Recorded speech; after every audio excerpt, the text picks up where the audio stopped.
Hello friends, Heidi here from Rain Country. God is good all the time. And I'm here today to talk about upcoming subscriber collaborations, what they're about, why we do them, and more. And hopefully we'll get even more people on board with this. And just so you know, it doesn't matter if you're subscribed to me on Rumble or on YouTube, you're welcome to be a part either way. You do not have to have a channel or any other type of public social media presence to be a part.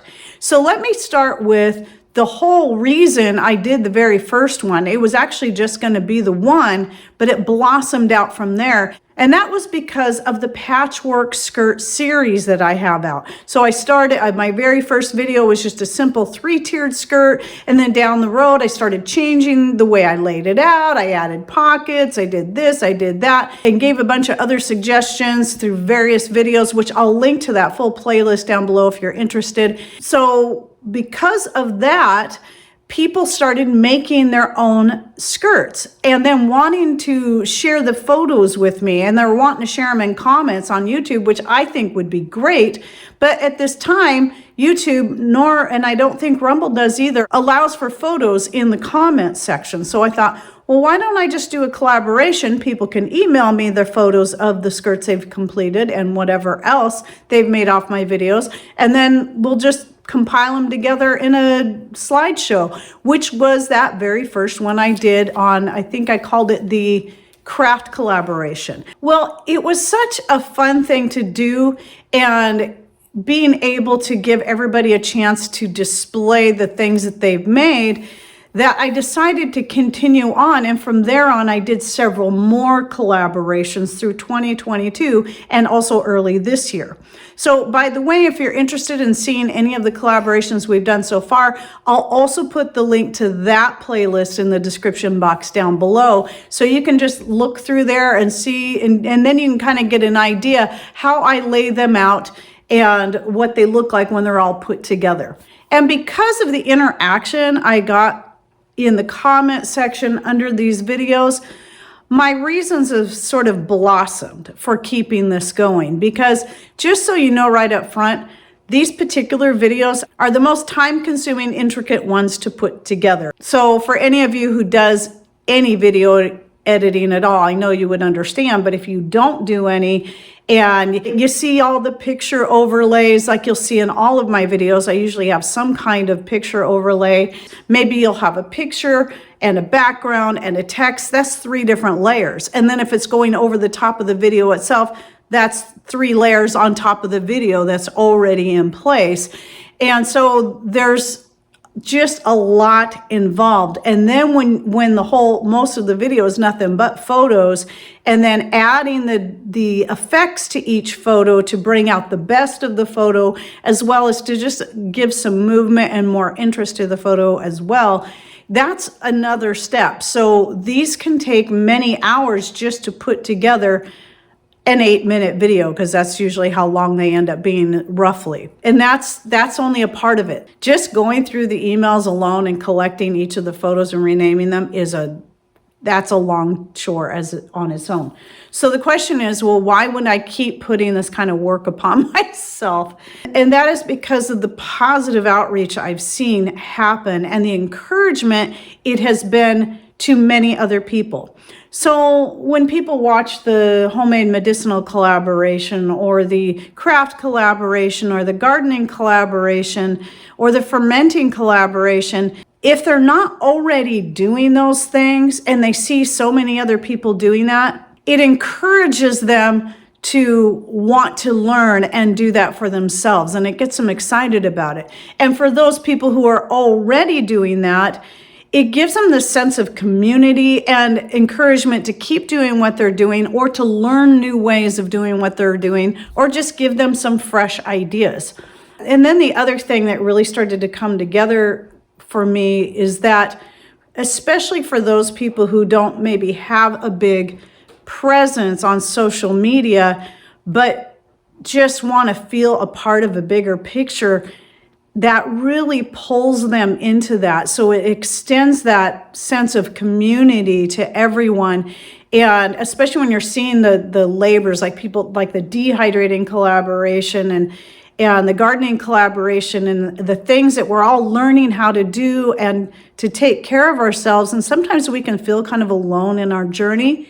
But then when we see so many people and the products of what they've done, the rewards of that, it's encouraging to those of us who are already doing those things, and just knowing that we're not alone in our endeavors. And I just think it's a very, very positive thing. Even though my collaboration videos don't earn near as many views as some of my others and don't earn me as much revenue, it's still worth it to me to see the positive effect it has on everyone, and giving everyone a chance to display the things that they've done. And so because of that, despite the work, despite the fact that I don't earn as much money for the time that goes into these videos, it's still highly worth it for me to continue to do them. So then I wanted to talk about the ones that are upcoming. So I have another new one I'm going to do. Since the last one we did was a dehydrating collaboration, I thought it would be really great to do one on canning. So since a lot of people we're into that time of the year where we're canning and putting a lot of stuff up. I mean, a lot of times people do it all year round, but most of us, especially if we have gardens, are doing it more in the summertime, especially if you're like us and you like to do all your canning outside and you only have a few months of the year where it's not raining. So with that said, if you're wanting to be a part, here's what you need to do. And this is going to apply to any collaboration you want to be a part of, is making sure that you're getting good quality photos. And if your photo's blurry, make sure you check your photo. If it's blurry, take a new photo. And I say take several photos, and that way you can pick the ones that turned out the best. Because, sometimes I'll get photos in that are blurry, and just keep in mind, the more blurry your photo is, or the more clutter that's in the background. I'm not talking about the nice things you might set in the background to bring out the subject of the photo. That's great. I love stuff like that. But if there's just a lot of clutter back there that has nothing to do with it, or it just looks messy, that makes more work for me to try to put the focus on the subject and try to cut out as much of that background noise as possible. Just keep in mind, all the photos I take, I use my phone to do so. I don't have any special camera to take my photos with. I just use my cell phone. A lot of it's just about the presentation. This is going to make it easier for the viewer to understand what they're looking at, because with all the work and layers I already have to put into the video, it would take me another hour, 2 hours or so to add titles as well to each photo, because I want to make sure each photo gives the person credit for what they're doing. But to add that whole other layer not only takes up a lot more room and text, and thus covering up more of the photo, it's just a lot more labor for me to add that in. So a good quality photo can make it clear what the items are without even having to have a title. And if it does have to have a title, like some of the medicinal collaboration stuff, then you can put the title either on the photo yourself, by putting it right over, or make labels that you set out in front of your different things. Like for the canning one, say you have a few different canned goods. Here's a picture of my green beans. It's pretty obvious that these are canned green beans. I don't need a title on that. But for things that might be a little unclear, like maybe the meatballs, what on earth is that? Then putting some kind of label on the jars, or even just a little card in front of the jar so people know what it is, will help clarify that for people.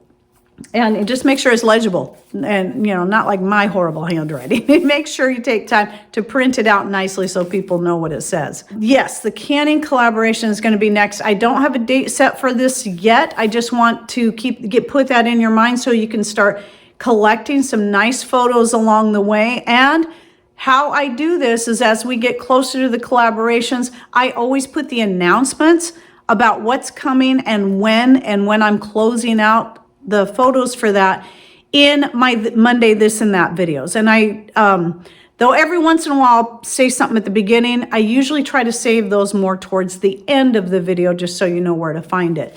So the canning one I'm looking at, so by the time you're seeing this video, and by the way, I'm 6 weeks ahead of my videos right now. It's crazy. So I'm shooting this 6 weeks before you're actually seeing it. So by the time you're seeing this, we're probably going to be in end of June or early July. So I'm thinking about trying to get that video finished out maybe in August or end of July. And then the one after that I want to do is actually going to be the garden one. I was going to do the craft one next, but since we'll also be in the middle of gardening season when all this, as we're starting to collect all these photos at the time that you're seeing this video. And that's okay if you just have a deck garden. I had several people, in fact, this is also very encouraging to people who don't have outdoor spaces for gardens because they're in an apartment. Then if you're doing something on your deck or in your windowsill, these are great photos to include. So it doesn't matter how big or small your garden is, just take some good quality photos and submit those with your name, and then we'll start putting that one together. I'll probably try to finish that one out maybe in September. Then after that, we'll do the craft collaboration. And here's the thing that's going to be different about the next craft collaboration. My first one was all about things that you made based on my video. So whether it be a ruffled apron or a patchwork skirt or even something that you crocheted. Well, I decided for this one, let's go far beyond that. It can be based on my videos. If you want to submit a photo of a patchwork skirt or an apron or a set of crocheted gloves that you made off my videos or anything else, that would be great.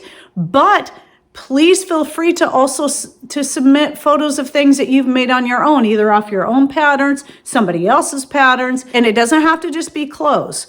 It can be anything, something that you've crocheted, something that you've knitted, maybe some specific paper craft type project, or something that you've painted. Maybe you're one that does paintings on old saws like my daughter-in-law's grandma does. Please feel free to submit those. So again, start collecting, getting some good quality photos of these things now, and be prepared. And then the one after that is going to be the fermenting collaboration. So it's okay to start collecting these photos now, and please don't submit them all at once in one email.